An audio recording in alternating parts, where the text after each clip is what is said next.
Okay, let's play a little game. It is February 2026. A very specific time to jump into. Right. But stay with me here. You open up the charts, Billboard, Spotify, whatever your flavor is. Right. And you see the #1 track. It is absolutely everywhere.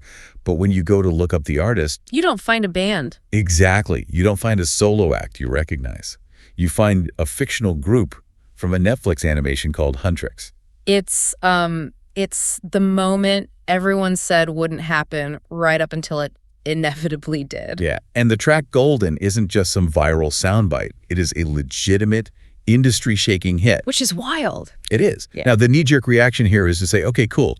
Gorillas did this 20 years ago. Cartoons are taking over. Yeah, that's the easy headline. But looking at the stack of research we have today for this deep dive, that's not really the story, is it? Not at all. That is a very surface-level read. If you look at the data we have on Huntrix, and specifically the strategy papers from the Korean Ministry of Culture we're sourcing today, This isn't about animation. It isn't about a cartoon at all. It's about a system. The KOS. Exactly, the K-pop operating system.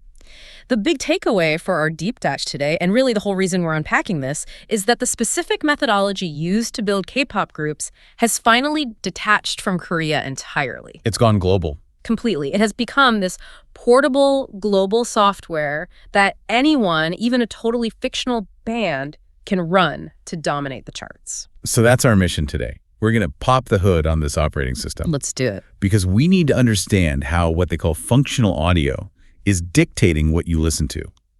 Why greed has suddenly become a moral virtue in 2026 pop lyrics. That's a huge shift. It really is. And why, and honestly, this is the part that really tripped me up the most. We are craving human texture in audio more than ever, even while we stare at completely digital faces. It is a weird paradox. We want the visual to be entirely fake, but the sound has to be hyper-real. So let's start with the case study, Huntrix.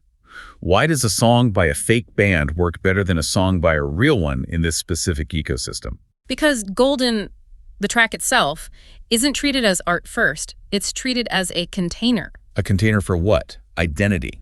Yes, identity and immediate readability.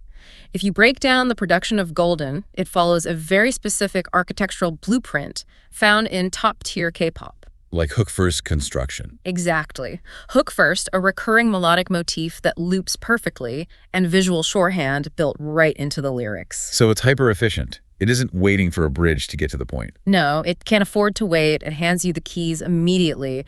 But the reason we call it an operating system is because of the loop. Right, the loop. Let's unpack that because I think people just assume a hit happens organically. Yeah. But the sources suggest this is a literal assembly line. It really is. It's a 5-stage pipeline that travels faster than nationality. Stage 1 is algorithmic discovery, right? Yeah. The song is built specifically to trigger recommendation engines. Right. Then stage 2 is short-form reuse. So it has stems designed specifically for TikTok or whatever platform is hosting the square video format. The 9.16 aspect ratio. Exactly. Stage 3 is playlist capture. Stage 4 is fandom amplification. And finally, stage 5 is chart conversion. Okay, but let me push back on that a little bit. Every label in the world wants that. Of course they do. Every label wants to be on playlists and have rabid fandoms. What makes the Huntrix approach different? Why does the cartoon actually win this race? The difference is lore maintenance. That's the turbocharger here. Lore maintenance. See, Huntrix is from a show about demon hunters. When you listen to a normal pop song, you're just listening to a melody. But when you listen to Golden, you are actively participating in that story world. So you're not just a passive listener. You're staying inside the simulation. Precisely. Replaying the song becomes a way to maintain your connection to the lore. It's story world integration. And here is the reality. Check the sources really emphasize. The rapper is fictional. The characters are animated. But the payload is real. Yeah, the songwriting, the production, the vocal engineering, that is absolute top-tier industry-grade reality. It's the ultimate packaging. You get the fantasy of the animation, which means no scandals, no aging perfect visuals. But you get the sonic quality of a hit record. Right. It solves the human problem of managing talent artists getting tired or acting out while keeping the human appeal of the sound. Which brings us to the actual content of that story, because this is where the psychology gets super interesting. Yeah. You mentioned they are demon hunters. Yes. But looking at the notes, these aren't your traditional demons. They aren't fighting dragons or whatever. No. And this is critical for understanding the 2026 zeitgeist. In the show, the monsters are metaphors for modern machinery. Meaning capitalism. Yeah, exploitation, burnout, surveillance, extraction models. So the bad guys in the cartoon are the actual bad things in our real economy. Exactly. And this creates what the sources call a moral pressure valve. That's a fascinating term. Unpack that for us. Think about the dilemma of the modern fan. You are ethically literate. You know the entertainment industry is exploitative. Yeah. Modern capitalism grinds people down. But you still want the shiny product. You still want to enjoy the banger on your drive to work. Right. It's the whole, there is no ethical consumption problem, but applied to your Spotify Wrapped. Exactly. So Huntrix offers a solution. You can consume the product, but because the narrative of the group is about fighting exploitation, you feel like you're part of the resistance. Wow. You get to have your cake and critique it too. You don't have to choose between pleasure and your values. The moral pressure valve releases that tension. And this leads to a massive shift in the tone of pop stars themselves. We are seeing the absolute death of spotless, idle perfection. The doll era is completely over. It feels outdated. So who is the relevant character in 2026? It's the anti-hero. The character who looks directly at the camera and admits it's all a game, admits it's all artificial, but decides to win anyway. Survivorship is charisma. Exactly. That actually hits pretty hard because as a listener, I feel that. You feel boxed in by hierarchies at work, housing costs, algorithms constantly telling you what to buy. Everyone feels the squeeze. So when a pop star comes out and says, yeah, the system is rigged, but watch me climb it anyway, that feels way more honest than someone pretending everything is sunshine and rainbows. It validates your feeling of being trapped without asking you to opt out, because let's be honest, most people can't just opt out. We have bills to pay. And this brings us to one of the most controversial points in the source material, the whole rebranding of greed. Greed is free. Yeah. I mean, that sounds like a villain's catchphrase from a cheap 80s movie. But you're saying in 2026 pop culture, this is actually a virtue. Think about the old script for a K-pop idol or even a Western pop star. It was always about modesty. Right, like, I'm so grateful, I'll work harder. I'm sorry, I'm not perfect. It was performative humility. In 2026, that just feels corporate. It feels like HR speak.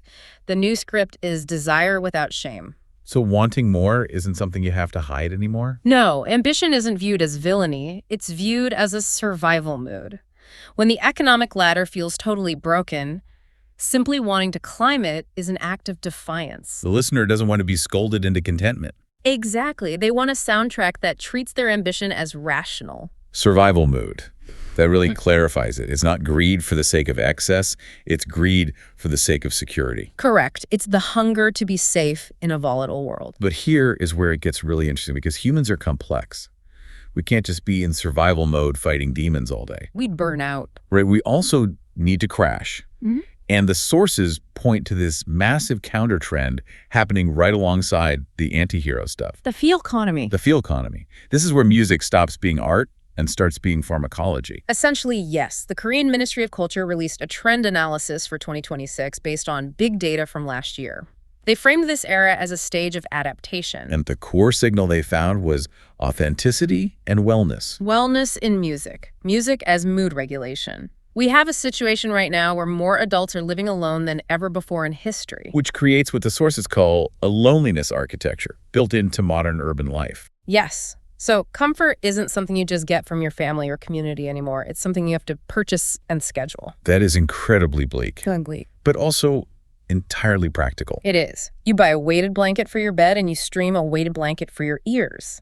A track becomes an audio comfort object. It needs to be predictable, safe, and functional. Exactly. And we have hard data on this. I want to bring up this specific track mentioned in the notes. New Sun. Oh yeah, the new sun phenomenon. Listen to this stat. In mid-February 2026, this track was used in over 7 million user-generated videos on TikTok. 7 million. And the crazy thing is, it's not a pop banger. Not at all. It doesn't have a drop. It's entirely atmospheric. It's premium background music, and look at how it's used. It's not used for dance challenges. It's used for silent vlogs. A slow coffee pour. A sunset out of a window. A desk reset. It's making the mundane look expensive. That's functional audio. It's designed to curate the visual experience of your own life. It makes your chaotic morning feel calm and aesthetic. The calm tool. And on the flip side, you have the energy tool. Gym music. The day is basically split into these utilitarian functions. We use music to perform our identity. Right, like I am a peaceful morning person or I am a high dopamine gym beast. The music is just the switch you flip to enter that mode. Which segues perfectly into where we are consuming this, because the format is completely changing the music itself. We are living life inside the square. The square. The 9.16 aspect ratio. TikTok, Reels, Shorts. The sources are very clear on this. Consumption format always changes composition. When you're scrolling through a feed, a song doesn't have a minute to build up. You don't have an intro. You barely have a count in. You have milliseconds. The hook must arrive immediately. The concept has to be readable without any context whatsoever. And the sources point out that this constraint has pushed audio into two distinct lanes. Let's break those down. Lane 1. Lane 1 is aura. This is high-impact distorted 808s, usually slowed down or sped up. They call them status shaders. This is the music you use for a gym clip or a lifestyle flex. Right. It's not about the melody. It's about identity rendering. It says, I am powerful. And lane 2 is the ambient lane we just talked about. The healing texture. It turns a quick clip into a mood object. But here's the twist. While the formats are becoming more digital and constrained, the fans themselves are becoming more involved in the actual governance of the product. This is the globalization aspect. It's not just about fans screaming at a concert anymore. They are literally steering the ship. Take the group Triple S as the prime example here. They utilize what they call gravity decision cycles. Yes. This is where we get into the tech side. Objects. Right, objects. Think of them as digital collectibles, like trading cards that act as voting rights. Fans use them to vote on major decisions for the group, and not just superficial stuff like what color should the album be. Right, it's who is in this subunit or what will the lead single actually be. It's gamified management, but psychologically it does something very powerful. It converts listening into authorship. Because if you voted for the title track, you aren't just a consumer anymore. You helped build it. And if you helped build it, you're going to defend it with incredible ferocity. It creates a sunk cost in the best possible way. It's the superfan economy in its absolute most efficient form. So let's look at the board here. We have fans acting like managers. We have cartoons topping the charts. We have music being used as a literal sedative. It's a lot. It is. But there is this massive paradox that the sources highlight. And honestly, this might be my favorite part of the deep dive. We are accepting fictional faces like Huntrix, but we are demanding more human signals in the audio. It is a fascinating contradiction. The industry calls it vocal supremacy. What does vocal supremacy sound like? Because for a while, everything was heavily auto-tuned and processed. Now it sounds like strain. It sounds like breath. It sounds like grit. It's the audible proof of life. Because we're so tired of AI. We are allergic to the sterile edge of AI right now. We see deepfakes every single day. So when we put on headphones, we want to know a biological body actually made that note. Even with Huntrix, which is animated, the vocal performance is raw. It's real. It has texture. So the visual can be perfect and controllable, which we like because it's safe. Yeah. But the audio has to be messy and human. That's the balance. People want controllable perfection in visuals, but they reject sterile audio. Okay, so putting this all together, we've covered the loop, the pressure valve, the feel-conomy, the square. The expert source says that the K in K-pop is no longer a border. It's a blueprint. Right. The K system, the trainee system, the visual discipline, the lore mechanics is now a global operating system. We are seeing global groups from America, from Europe, using this blueprint regardless of their language. And according to our sources, there is a new formula for chart dominance in 2026. If you want to hit, you need 4 specific ingredients. Right.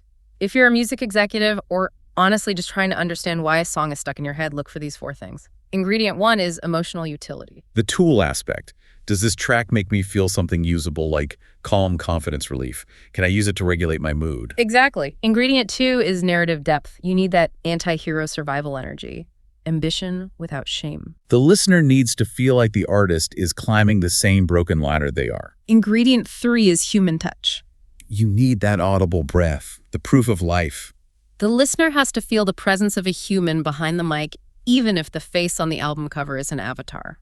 And finally, ingredient 4, square compatibility. It has to have that 15-second snippet that fuels an aura edit or an aesthetic clip. If it doesn't work in the square, it simply doesn't exist. If you fuse those 4 things, you can win inside the modern attention economy, even if your group is completely fictional.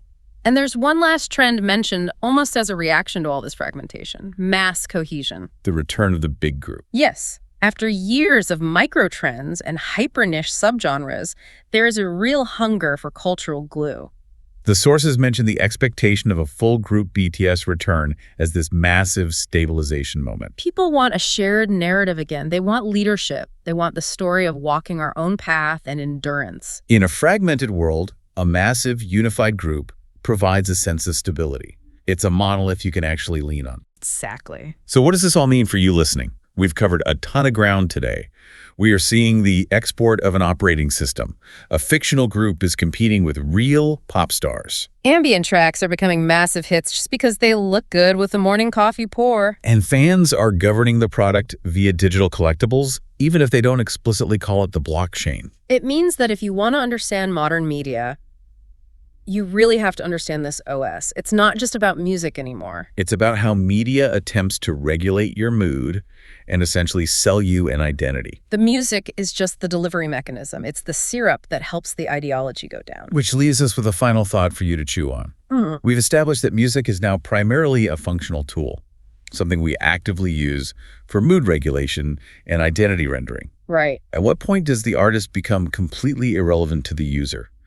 Or looking at the Huntrix model, have we already crossed that line where the system itself is the only true artist left? That is the real question. And to take it one step further, if the system is the artist, and the system only learns what to make based on our biofeedback, our scrolling habits, and our object votes, are we actually the ones writing the songs now without even realizing it? We might just be the algorithm's ghostwriters. Something to think about next time you scrolling through the square. Thanks for diving in with us.